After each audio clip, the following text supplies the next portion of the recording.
cards tonight at sundown, and happy Christmas to everybody.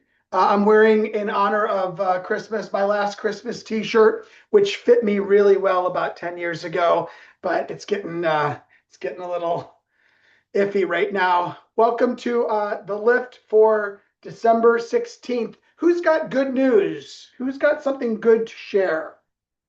Personal, business, good news. Are we recording, Marielle? Yes. Who's got good news to share?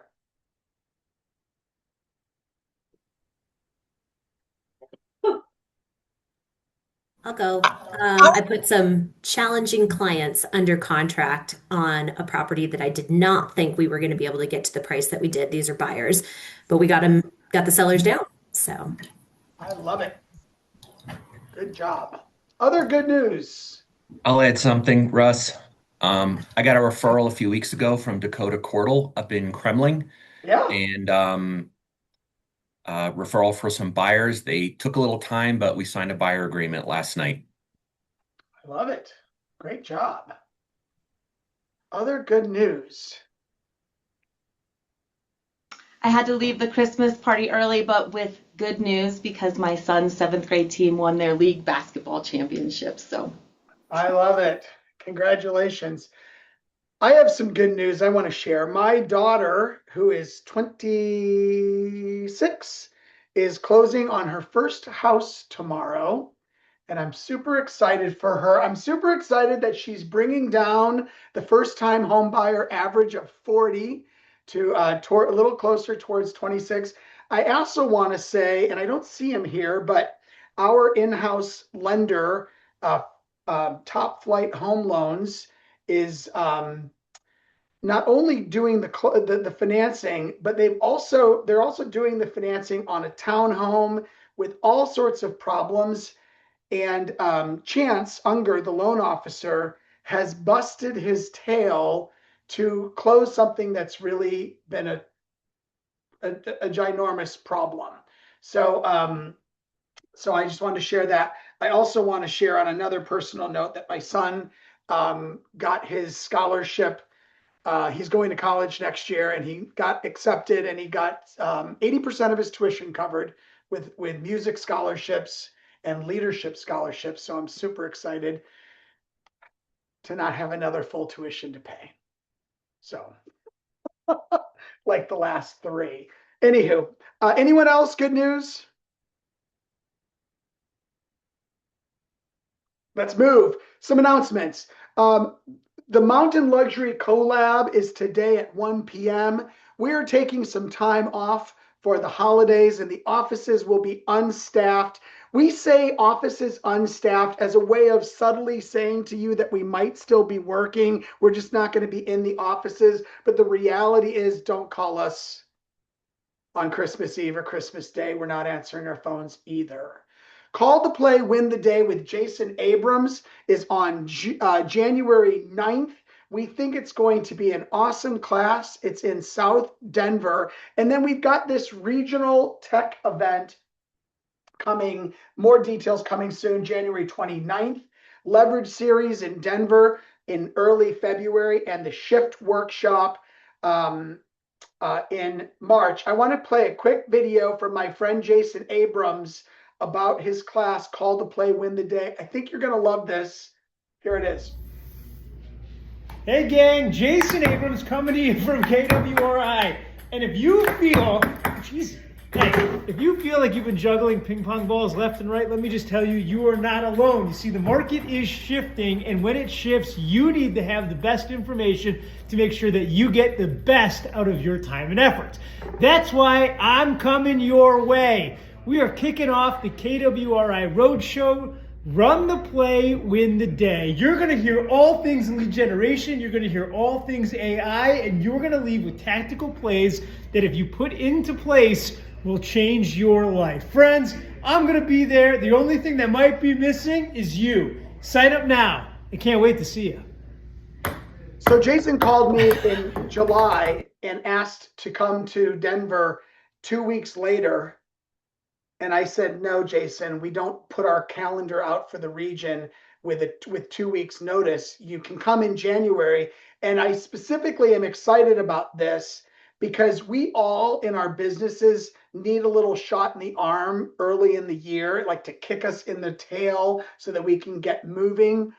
I think call the play, win the day. Did he call it run the play, win the day? I think he says in the video, run the play, win the day. It's actually called the play, win the day. I think this is exactly from a timing perspective what we need. So show up for that.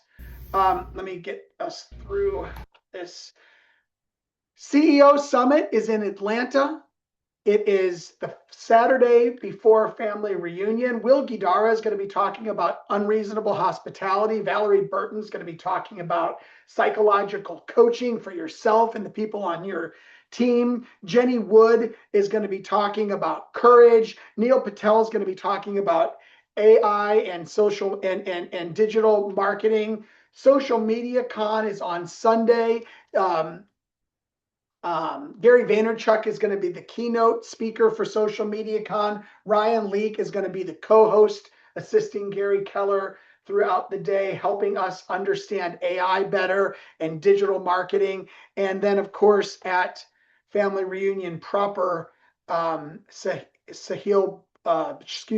Shetty is going to be our keynote speaker, and he's going to be talking about your brain and getting it on straight. So look forward to that. I want to share a few details about what's going on in the Vail Market Center and in the Vail Market and also we're going to talk about Altitude Board of Realtors and the Top of the Rockies numbers. So here's what this, and we're going to send you these slides. Here's what's going on in Vail. Year to date, closed units are down 7%, while Vail KW Mountain Properties is up 18.1. Year-to-date listings taken is up 7% in Vail Board of Realtors, while we're up 18%. Year-to-date listings sold for Vail Board of Realtors is down 7%, while we're up 34%. Great job, Vail, on outperforming the Vail Board of Realtors. By the way, you're also outperforming KW Colorado, and you're also way outperforming the nationwide trends as a selection of which are the KW numbers, representing about 10% of all transactions. Top of the Rockies, you're outperforming as well. Units are down 1% while we're up 41%. Listings taken are up 5 while we're up 14. Listings sold are down 1% while we're up a remarkable 36.4. So great job, Top of the Rockies, outperforming the board and the region and KWRI as well. Awesome work, everybody. Katie Briggs. Katie's our productivity coach. What do you have for us today? Good morning, everyone. I just have 3 quick tips to boosting your productivity during your time blocks. So we all know that time blocking your calendar is the most effective way to get things done. So first of all, you're going to want to eliminate all of your distractions. So silence your phone, close unnecessary tabs, and let other people know that you're not available. We also want to work from a written list. So have a defined goal and defined things of to-dos during that time block. Last up, set a timer and move fast. So for example, a 30-minute time block, set a 25-minute timer, try and get everything done in that time and save that extra 5 minutes to go stretch, take a walk, get a drink of water, and whatever it is. Hope you all have a great day. Awesome, Katie. And if you want more productivity tips from Katie, you can sign up for coaching with Katie. Just reach out to her and she will put her info in the chat, or you can reach out to me and I'll get it to you. I want to recognize some great production. These recognitions are all based on regional numbers, and those who from the market centers were recognized yesterday on the regional rally. Lindsay Morrow for the region as an individual agent was number 7 in GCI, number 6 in closed volume. Carrie George, number 4 in closed units. and number 9 in volume. Dan Derman up in Estes, number 4 individual in closed units, and Katie Briggs, number 5 individual in closed units. Great job, individual agents, top of the Rockies. Also, teams and groups. Look at all this. Oh, by the way, wait a minute. I should have mentioned here, the Summit County Market Center, top of the Rockies, we were number 5 out of 21 market centers in November, and we're little tiny 60 some odd agents. That is really incredible and great job. 34 million closed with Summit.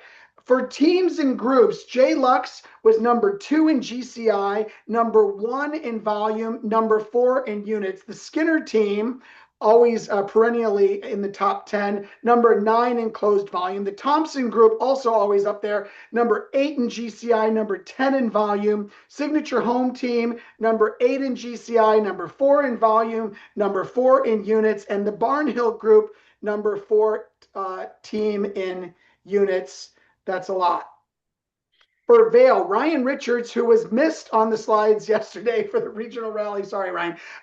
We missed number 1. That's really bad. But he was number 1 in GCI with 304,000. Number 1 in volume, 12 million. Great job, Ryan. Brooke was number 10 in GCI. And Vail top team in GCI was the gold team. Great job, gold team. So today we are talking to some of our top agents. We've got an all-star panel. We've got Ann Skinner, we've got Jeff and Julie, or maybe just Jeff. We've got Brooke, and we've got Rod. And I sent them some questions. And the way we're going to do this, Muriel, can you spotlight Jeff and Brooke and Ann and Rod?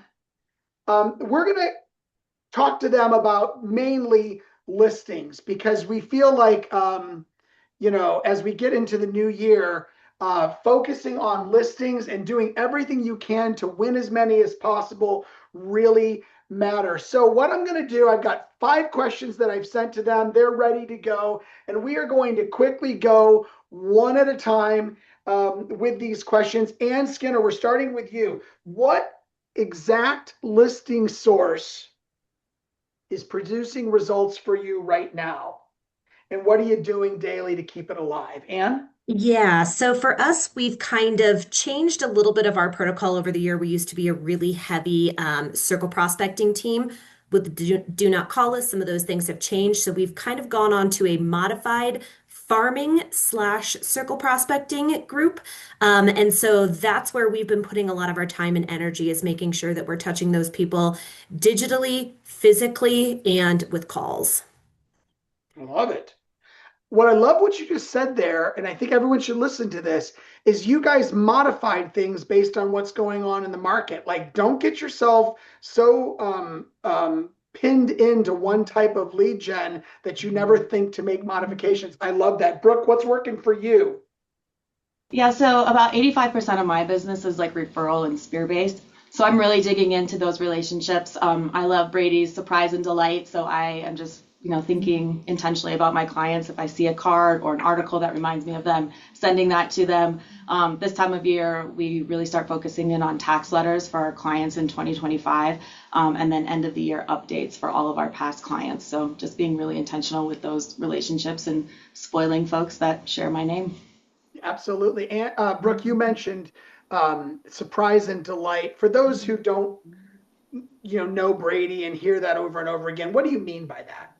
His philosophy is really at every point of the transaction, gifting your clients, when you get the listing, when you go under contract, after the inspection. And so he has a whole system where he's giving, a candle or a pen or flowers. And I love that. I don't have it as systematic as Brady does, which would be a big goal of mine to do in the future. But it's more, someone just had a baby, and so I drop off a baby book and a ski hat for their baby at their house. Or if their kid just got their driver's license, giving them a gift card. Or if I see an article about something that I know is important to them, sending that to them. So it's not as systematic as Brady's surprise and delight, but it's very intentional to that client and my sphere base. I love that. His job is to spend it all. I mentioned it. Somebody's talking. I mentioned earlier that Will Guidara is going to be at the CEO Summit. Will Guidara is his book, Unreasonable Hospitality, is about surprising and delighting your clients in restaurants, but it works perfectly in real estate. So if you come to CEO Summit, you'll hear all about that, or you can read Unreasonable Hospitality. Jeff Abel, you're up. What exact listing lead source is producing results for you right now? You're on mute, sir. The majority of ours are coming again from that relationship based. It's past clients, it's sphere, it's referrals from those people. One of the things we've seen recently is our just listed, just sold cards for especially neighborhoods where there's a lot of expireds. We're not having to do expired calling right now. They're calling us. We're taking our third listing in the neighborhood where we sold two houses earlier that we were the second listing agent on them. So you're sending just listed and just sold cards, and you're specifically targeting people that have recently expired so that they see activity and success happening from a different team or agent. We're just actually emailing around our listings and our Ah. closed sales and picking up homes that haven't sold already. Got it. Love it. Awesome. Rod, how about you? So most of our business, whether buyers or sellers, comes from sphere relationships we have in place or our efforts to grow our sphere, that those efforts are also relationship based. So I'm having conversations with people in our sphere and trying to offer some elevated levels of service or some different, some higher level of knowledge than they might commonly hear from other agents. Things about deferring taxes, planning for the future, 1031 exchange and DSTs, things that are might solve some problems for them. I love it. Sounds a lot like what Brooke's doing, like providing something extra more than people are expecting. And you talked about circle prospecting, and Ryan put in the comments. Can you remind us what circle prospecting is, or for people that are new to the business, what do you mean by that? Yeah, absolutely. So circle prospecting is really advertising around our listing. So our circle prospecting system is not only calling everybody when we get a listing, inviting them to an open house, letting them know when we go under contract, calling them again when we close. We also send postcards when we list and when we close, and we do targeted digital ads to those folks as well too. Awesome. Hey, by the way, if you a number of comments were made about like celebrating success and sending cards around success. If you don't have a recently listed home or a recently sold home, you can advertise somebody else's. Like, get their permission. Everyone's happy for you to send out a "we just sold" instead of "I just sold" card on their listing. Get their permission first, and use the shared success of our group. Rod, second question. Walk us through, Rod, your last listing appointment, start to finish, and what you did differently that helped you to win the business. I was thinking about this question. I don't know if I did anything differently, but the property was a bit above our typical average price point. So I just made sure I had all my ducks in a row. I'm the kind of person that doesn't like to walk into a cold conversation, and I like to anticipate questions and things that I see Julie smiling. Um, I did more research on the neighborhood. I did more research on the possibility or the about short-term rentals, even things like distance to a bus stop, which is critical in our area for rental values. Um, and I looked more at the history of the building, and also I try to understand this particular seller better and what he might be looking for to address things before he even asked the questions. So this seller saw that I was the right person to work with him because I was already thinking the way he was thinking about what he needed or what he wanted. I love that. can you share why you felt compelled to be more prepared than your usually prepared self? Um, I think the main thing was that this price point was a bit higher than what we've done in the past, Yeah, on average. So I felt like I needed to step up my game and not yeah, screw up, to yeah. be honest. I love it. Jeff, how about you? Can you walk us through your last listing appointment and what, if anything, you did differently that helped you win the business? Sure. Last appointment was one of those third house in the neighborhood. Um, Went to list in January. So we had sent our pre-listing packet, done our pre-listing call. So I felt like I didn't have to dive into the marketing quite as much. And based on those calls, knew that this was somebody that was a little bit more detailed. So really kind of breaking down market stats, being that expert of, no, this is why we need to price where we're going to price. And then as the pricing conversation happened, really kind of saying, here's our window. Based on what you've told me, I think this is our number. And he said, well, I like this number that's higher. And I said, well, we can go there, but then we're having another conversation in a week after we list. Mhm. So would you rather get people in there that first week? Really just being straight and upfront about where the market is, and not sugarcoating anything at this point, because setting those expectations is really important right now. I'm curious, Jeff, your pre-listing packet that you mentioned, anything specific that you put in there that you find to be really helpful for getting the We put listings? all the information we pull from public records about their house for them to review, just to make sure that we're looking at the same thing. And we put all of our marketing stuff in that, of our videos, our photos, our 3D tours. Here's samples of everything we're going to do. Um, and normally we walk through that with them during the presentation. Uh, the last few I've stepped back and going, okay, have you read this? I take a hard copy too, just in case they haven't, so we can walk through it.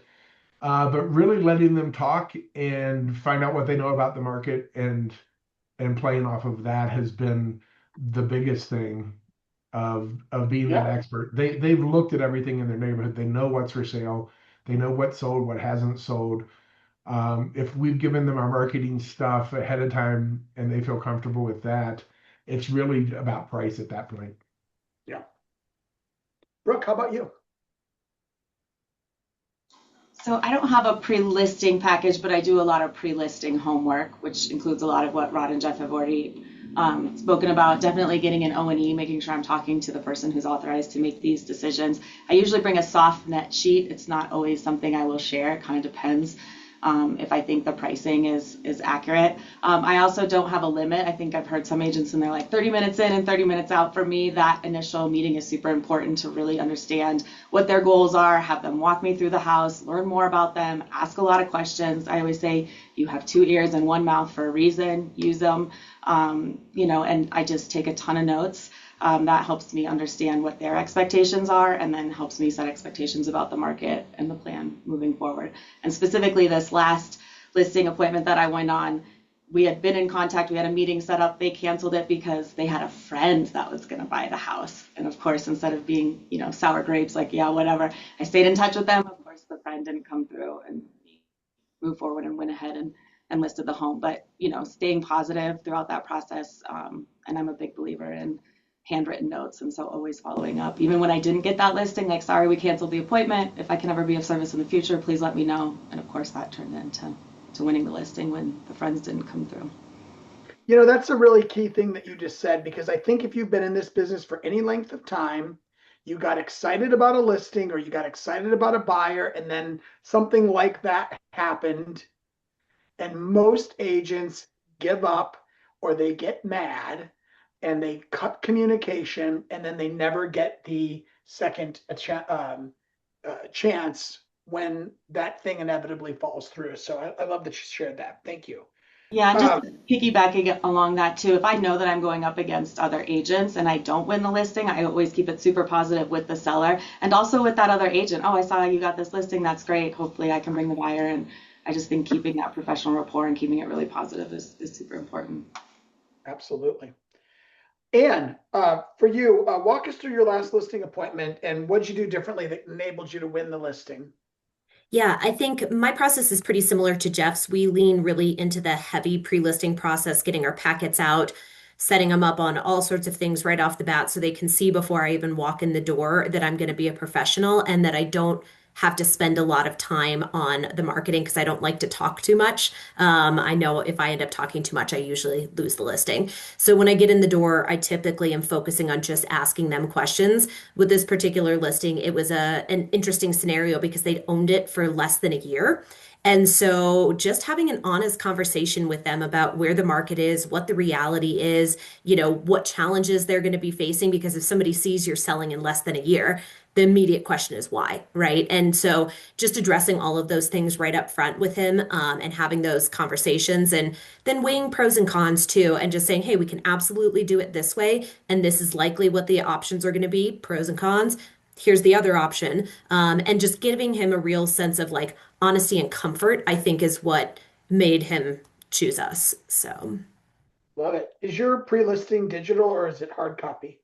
We hard copy it and we digital it. So we physically send it with a little gift as well too. It's kind of part like tied into the surprise and delight thing. So we send Yeah. it with a little gift and then we also send it in email in advance too, in case for some reason the gift doesn't show up in time. Yeah. Jeff, is yours digital or physical or both? We do digital and then take a physical copy with us in case they had any issues opening it, um, or just to Yeah. review it with them if they have questions. Yeah. Awesome. Okay, moving on to pricing, and such an important topic right now. We'll start with you, Anne, this time. How do you handle pricing conversations so sellers feel informed and not defensive and still agree to a realistic price? I think I approach it the same way. I usually try to kind of give them a range and the pros and cons of that range. I'll say, like here's strategy one, here's strategy two, here's strategy three, and these are the options and the likely outcomes of all of these various different options. Like, where do you feel comfortable? Because I think in our market in particular, same with Vale, I'm sure. Most people don't have to sell. Most people would like to sell. And so that gets to be often very challenging in those conversations. And so a lot of times, if they do want to shoot for the moon, I'm not always going to be willing to shoot for the moon, but I may shoot over a little bit and then just have that realistic expectation and say, okay, we are going to need to watch what the market tells us in the first 7 to 14 days. We know if we are not getting showings, and we also know if we're getting showings but not getting offers, that we've missed the mark and we need to be ready and willing to make those changes to achieve the goals that you set out here. So just having that transparency, that honesty, and letting them decide what's the right solution for their particular scenario. And just like Jeff had pointed out before, too, based on what you've told me, here's what I would recommend because you told me XYZ, blah, blah, blah. Got it. Brooke, your thoughts on handling the pricing conversation? Yeah, I agree with a lot of what Ann is saying. We don't always have those super motivated sellers. That sometimes is a want, not a need. I think Brendan Bartik said it best recently that we're not pricing for the last sale, we're pricing properties for last week's price correction. And so I've been a lot more intentional about calling other brokers that have similar price properties or comparables in the area to find out how many showings they're getting, what's the feedback been, so that I can also set those expectations for the seller that, showings have been a little sluggish at this price point, or, we should expect 3 to 5 a week, or and also brokers love to talk about themselves, so they'll tell you, if they got offers, or they always want to share that information, so don't ever hesitate to ask. I bring a lot of comparable data. Recently, I did start adding Zillow, Redfin, Realtor, RPR, and Homes.com values to my CMA because I know that's where the clients are going to get their numbers. So if they say, well, this is 25% higher than what you're telling me, so that we're prepared to have those conversations, we know what that number is ahead of time before we're going into that meeting. And then, defend and support, but also, it's up to the client at the end of the day. And I'm bringing back something from, I think, 10 years ago. It's been a while since I've said it, but if they really are unrealistic, just reminding them that it would be unethical for me to list their house at this price point. Can we do it? Yes. Do I think it's going to sell there? Probably not. And also referring back to some of those conversations if they have amnesia 2 or 3 weeks down the road. To Brooke's point too, we spend a lot of time of our pricing in this current market, pricing to what's on the market and not what's sold.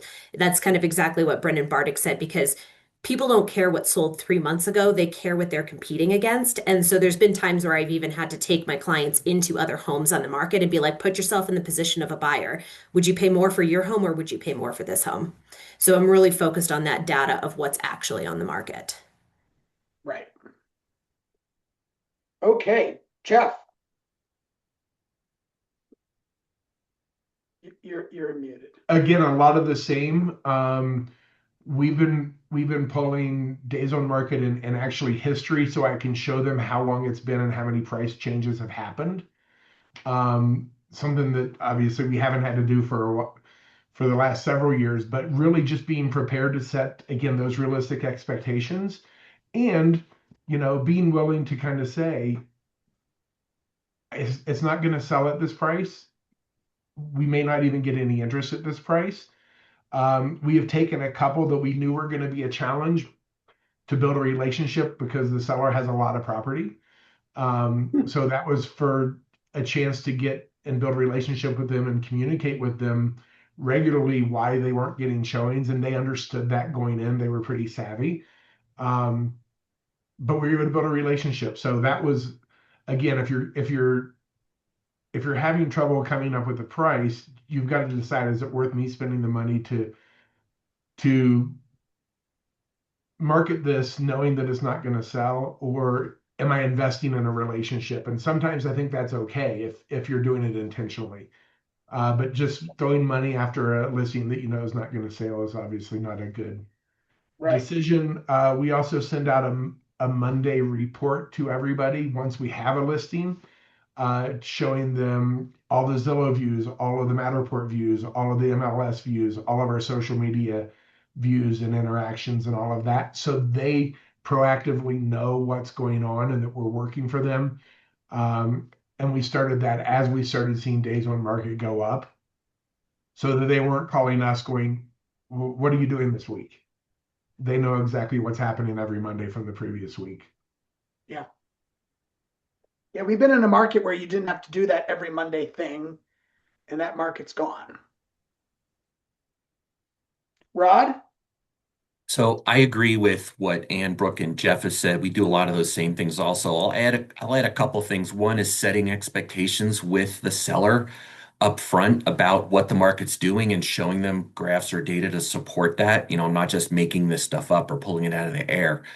Um, I'll also ask questions to find out if this place doesn't sell, what's your backup plan? Do you have to move? Do you want to move?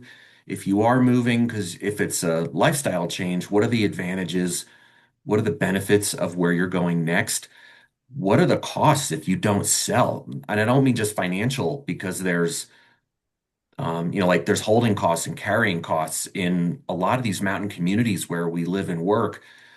It could be thousands of dollars a month for utilities and taxes and insurance. And that's no small load to carry for 6 months. Um, and they're kind of their internal costs, not financial. If they don't move on, if they don't move to where they're going, what are they missing out on? I don't use that like a stick to beat them up with, but it's just to bring to the forefront what are they um, what are they missing out on, maybe in their family, or are they jeopardizing a new job? Um, so there are costs to inaction. And I mentioned before, like sometimes you better sell now or you're going to get hit with a giant tax bill because, it you're within a certain time period to take a capital gains tax exemption, but you wait 3 months and you're not. So I try to point these things out, setting expectations up front, about what the market's doing and what it'll be likely to sell at. Yeah. Okay. So sometimes despite all the research that you've done, the pricing isn't right. When the market feedback says that the pricing is wrong, what are your conversations to get your sellers to reduce quickly? Brooke, you want to take this one first? Yeah, I mean, I think obviously the goal is not to be in those conversations if you've priced it appropriately. But yeah, if it's just crickets and you're not getting the feedback, really drilling down why, if it's just price or if it's condition. Do you need to be getting paint bids? Do you need to have some estimates on repair costs in addition to a price correction? And I think a lot of these conversations are a lot easier if you are in constant communication with your seller. So like what Jeff said, if you're not giving seller weekly updates, if you're not telling them what you're doing behind the scenes, and now in 3 weeks you've got to call them, and you don't want to make that call because you haven't been in touch with them, and kind of be the bearer of bad news. So I think having those initial hard conversations first and really setting those expectations is obviously the most important. And at the end of the day, we report the market, but buyers and sellers determine it. So if there is something that maybe you weren't anticipating would be as big of an objection, how are you going to overcome that if it's not just price? And I think a lot of that in our market is having, evidence or bids to help support repairs if you can't make changes. Yeah. Rod, how do you handle that pricing conversation to get a reduction quickly? By this point in the relationship with the client, they've heard me already. They've heard my recommendations on price. They've heard my strategy. And a lot of times at this point, third party commentary can be influential. So I show my clients the feedback we're getting. I edit that so they don't see the showing buyer agent's name, but I say, here's the response we're getting. It's pretty consistent that the price needs to come down $50,000 or whatever the number is. I will also be showing them homes that have sold while their home's been on the market. And I say, okay, your home, we said originally that your home was like these 5 other comps. Well, 3 of these have sold already. They looked at your house, but they decided to buy one of these. Your house, I'll compliment them. Their house is beautiful. I'm sure it's going to sell, but people are making a decision. They're seeing more value with those other 3 homes that have sold, and yours didn't win. So what can we do to make yours look to be a better value? And sometimes that's about price, like Brooke said. Sometimes that's about condition. Make some updates depending on the property. There might be a price tag associated, a significant price tag associated with it. Right. So buyers came in, they looked at your house, and then they bought this one, that one, and the other one instead. What can we learn from that? That sounds better than what I said. And how about you? I think I do all of the same things that both Brooke and Rod mentioned already. I think the only thing that I add on to that is I kind of got this line from Brady, but when he calls a client to discuss that, he's, ring, ring. Hey, it's Brady. Hey, I don't know if you're as concerned as I am, but we haven't received an offer on your house. Here's what I'm seeing and why. And so just that adding that level of concern, that verbiage makes people go, oh, okay. So that's just one little script I've been using more. I love that. Sorry, I'm taking notes here. I don't know if you're as concerned as I am. I think that's brilliant. I haven't heard Brady say that one. That's really good. That says a lot, doesn't it? Like it says a lot about who you are as their agent, and it also says a lot about who they are as the person who maybe hasn't become concerned. I love that, Jeff. I think the biggest thing is really understanding the motivation of your sellers. If they're, again, in the mountain communities, a lot of times it's not I don't have to sell, I'd like to sell, and their motivation isn't as high. When you've got somebody with a higher motivation, obviously this conversation is a different conversation. For us, it's continuing to come back and say, hey, has your motivation changed at all? We've been on the market for a while. This is what's happening. These are, again, showing them what's sold and that they're helping sell other homes has been really good for us. And sometimes it's just having the honest conversation of, the market is what the market is, and it's not going to support the price you've told me you have to get out of this. Let's pull it for a bit, revisit this after the holidays. And we've been able to extend some listing agreements by agreeing to take it off for a while versus them feeling pressure to do a price drop. And knowing that we're going to have a different spring market than we have in October, November, and December, probably, just buyers looking wise, that buys us some time, allows us to see what the market does with comparables. And a lot of times those are just sitting too. So instead of racking up days on market, we're doing a fresh reset. They feel better about that and they trust us more going back to market the second time. Love that. So we've got one more question for our panelists. If you've got a question for them, we may have a little time at the end. Stick it in the chat and give me a thumbs up if you're getting one or two strategies out of this conversation so far. I've got a ton of notes myself. Give me a thumbs up if you're getting something. Last question, and we're going to start this time with Rod. If you had to secure 2 new listings in the next 7 days and life depended on it, Rod, what would you do? I would be talking my sphere more. Um, my wife and I, Rebecca and I, use our CRM at a reasonably high level. So we're ranking people and we have priority people and then longer term nurture people. So I'm talking to the people that I know had expressed some interest in selling, or they were asking these kind of green flag questions where they're thinking about it. So they say, "Oh, in a year." Well, that could mean 6 months if something changed. So I'll call them, ask if anything's changed in their life or their finances. Have they seen anything else on the market? Because they're on Zillow, they're looking at what's on the market. Where could I move to? If something's changed with them. So I'm talking to my high priority people, and it's not a "Hey, are you ready? Are you ready? Are you ready?" phone call. It's tried and true relationship forward calls, and then we're sprinkling in a little real estate. Love that. Anne, if you had to get 2 listings in the next 7 days, what would you do?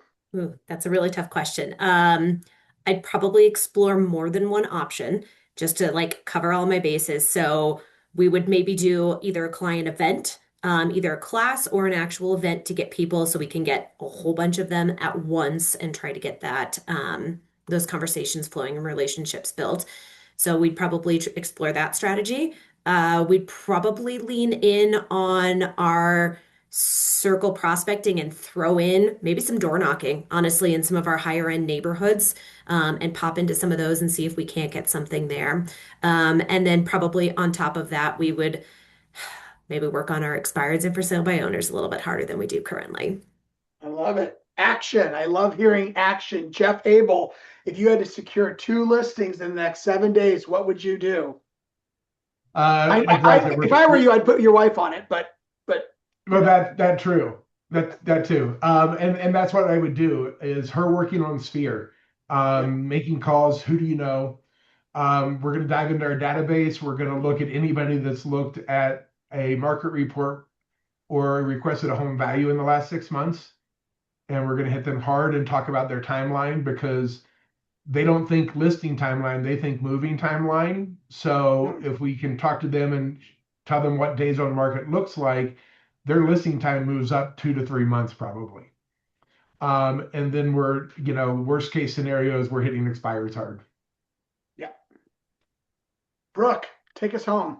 Well, you threw me with that if your life depended on it question at the end, because I didn't have that in my original. But obviously, it's an interesting time of year to ask this question for sure, and I think that skews it a little bit. But I agree with what everyone else has said, really leaning into the people that you already know and that you're in a relationship with. If in the next 7 days, I would say maybe target an STR that's underperforming or an area like in Avon where they've kind of changed the rules in the last few years, and maybe that could help, get an active seller. Definitely the expired. Maybe check Facebook Marketplace, see if anyone's doing a virtual garage sale, since it's the middle of winter, who's had a job change and or relationship status change and might need to sell. So, given the urgency of the next 7 days, those are probably some of the things I would do a little differently other than what everyone's already mentioned with their sphere. Check the birth and the divorce announcements. Who's had a life change? All right. here's what I heard from our panel. They're all about taking action and working relationships. I'm going to summarize my notes and email everybody. And thank you, Ann, Brooke, Jeff, and Rod. Will Rostron has an important announcement about a impressive listing. Will, take it away. You're on mute, sir.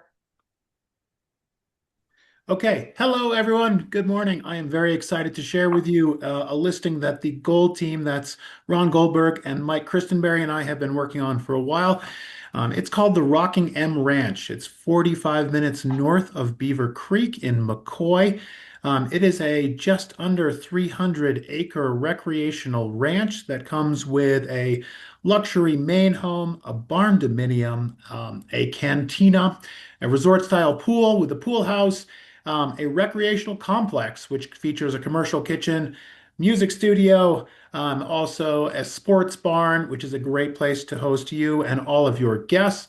It comes with 5 wells and water rights totaling over 6.3 million gallons of water a year. The property has a stocked fishing pond, sporting clay, and 3 other shooting ranges. Comes with multiple vehicles, ATVs, Jeeps, tractors, and all the tools that you would need to maintain said property. There's a wide variety of hiking and ATV trails which extend across the property and onto the neighboring BLM land. This property is offered in turnkey shape and is perfect for relaxation and rugged exploration. The price on this is only $17.5 million, which really, if you think about all you get there, is pretty amazing. And I am so excited to tell you that the seller is generously offering a 2.5% compensation. So you guys should bring a buyer. This property will be live in the MLS on the 20th. Some of you are already aware of it. If you have questions, I think I just put a link in the chat to everyone, or I will just now. And please check out the website, be in touch. Really exciting opportunity for you guys to make a ton of money and sell something that is super fun. So thanks for listening. All right, appreciate that. Thank you all for being here. We are back on January 6th, 2026. I can't believe I'm saying that. Happy Hanukkah, Merry Christmas. See you all after the new year. Let us know if you need anything. Take care, everybody.